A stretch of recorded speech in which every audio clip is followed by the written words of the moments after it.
السلام علیکم ورحمۃ اللہ وبرکاتہ۔ بسم اللہ الرحمن الرحیم وبہ نستعین۔ محترم ناظرین، میں آج آپ کے سامنے ایک روایت پیش کرتا ہوں، جس روایت میں میدان محشر میں ایک نیکی کی قیمت کتنی زیادہ ہوگی، اللہ اپنے فضل سے اور اپنے عدل و انصاف سے ایک آدمی کو معاف کرے گا۔ روایت میں آتا ہے کہ میدان محشر میں ایک آدمی ہوگا کہ جس کی نیکیاں اور برائیاں برابر ہوں گی۔ ایک طرف نیکیاں ہوں گی، دوسری طرف برائیاں ہوں گی، تو نیکیاں بھی اور برائیاں دونوں برابر ہیں۔ اس سے کہا جائے گا تو جنت میں نہیں جا سکتا ہے جب تک تیری نیکی زیادہ نہ ہو جائے، لہٰذا تو ایک نیکی اہل محشر میں یعنی محشر والوں میں تلاش کر، جو آپ کی اعزا اقربا، ماں باپ، بھائی بہن کوئی ہو، ان سے ایک نیکی لے آؤ اور نیکیوں کے پلے پر رکھ دو، تاکہ نیکیوں کا پلڑا بھاری ہو جائے اور تمہاری مغفرت ہو جائے۔ وہ یہ بات سوچے گا کہ چلو خیر، ہو سکتا ہے ایک نیکی کو ہی مل جائے۔ وہ تلاش کرے گا اپنے اعزا اقربا سے، سب لوگ انکار کر دیں گے، جیسا کہ قرآن پاک کے اندر بھی ہے، یوم یفر المرء من اخیہ وامہ وابیہ وصاحبتہ وبنیہ، کہ نفسی نفسی پڑی ہوگی، ہر شخص ایک دوسرے سے بھاگ رہا ہوگا۔ بہرحال ایک آدمی ملے گا جس کے پاس سب برائیاں ہی برائیاں ہوں گی اور اس کی صرف ایک ہی نیکی ہوگی۔ یہ آدمی نیکیوں کی تلاش میں اس آدمی کے پاس پہنچے گا تو اس انسان سے کہے گا کہ ایک نیکی مجھے دے دو۔ وہ کہے گا کیا بات کیا ہے؟ وہ کہے گا صرف ایک نیکی کی ضرورت ہے تاکہ ہمارا پلہ بھاری ہو جائے اور ہم جنت میں چلے جائیں۔ تو وہ کہے گا ہماری ایک ہی نیکی ہے۔ جب معاملہ یہ ہے کہ ایک نیکی کی وجہ سے تم جنت میں نہیں جا سکتے ہو، ایک نیکی کی کمی کی وجہ سے، اور ہمارے پاس تو سب برائیاں ہی برائیاں ہیں، صرف ایک ہی نیکی ہے، تو ہمیں تو جہنم میں جانا ہی پڑے گا۔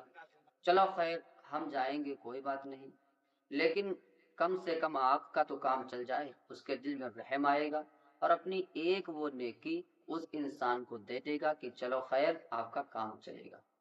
وہ آدمی لے کے دوڑتا ہوا بھاگتا ہوا جائے گا پلہ پر، جو نیکیوں کا پلہ ہوگا، پلڑا ہوگا، تو نیکیوں کے پلڑے پر جب ایک نیکی رکھے گا، اس کا پلڑا بھاری ہو جائے گا۔ باری تعالیٰ معلوم کریں گے، پوچھیں گے اے بندے بتاؤ، جبکہ جانتے ہیں ہر چیز کو اللہ تبارک و تعالیٰ جاننے والا ہے۔ پوچھے گا اے بندے کہ ایک نیکی تجھ کو کس نے دی؟ اس انسان کو بلا کے لاؤ۔ اس انسان کو جب بلایا جائے گا، اس سے پوچھا جائے گا کہ تم نے ایک نیکی، ایک ہی نیکی تھی، تم نے اس کو کیوں دے دی؟ وہ یہی کرے گا، باری تعالیٰ ہمارا جانا تو جہنم میں طے ہو چکا ہے، کیونکہ ایک ہی نیکی ہمارے پاس ہے، ہمارے دل میں یہ رحم آ گیا ہے کہ میں ایک نیکی دے دوں تاکہ اس کا کام ہو جائے اور یہی جہنم سے بچ جائے۔ اللہ تبارک و تعالیٰ کی طرف سے حکم ہوگا، اللہ تبارک و تعالیٰ فرمائیں گے کہ تو نے اس کے اوپر رحم کیا، اس کو جہنم کی آگ سے بچا لیا، ایک انسان ہو کے تو نے رحم کیا، میں تو خالق کے انسان ہوں، میں تو ہر چیز کو پیدا کرنے والا ہوں، لہٰذا میں تیرے اوپر رحم اور کرم کر رہا ہوں، آج تجھ پر بھی عذاب نہیں ہوگا۔ اللہ تبارک و تعالیٰ اس پہلے انسان کو عدل اور انصاف سے معاف فرما دے، کیوں معاف فرما دیں گے؟ کیونکہ اس کی نیکیاں زیادہ ہو گئی، اور دوسرے کو اپنے فضل اور اپنے کرم سے، اپنے احسان سے معاف فرمائیں گے، کیوں؟ جو کوئی کسی انسان پر رحم کرتا ہے، اللہ تبارک و تعالیٰ اس کے اوپر رحم کرتا ہے۔ کرو مہربانی تم اہل زمیں پر، کرو مہربانی تم اہل زمیں پر، خدا مہرباں ہوگا عرش بری پر۔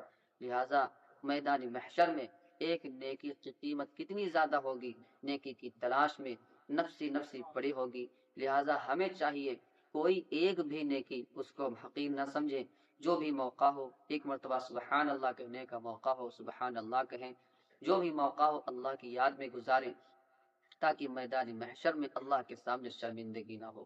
اللہ تبارک و تعالی ہمیں بھی اور آپ تمام ناظرین کو ان باتوں پر عمل کی توفیق نصیب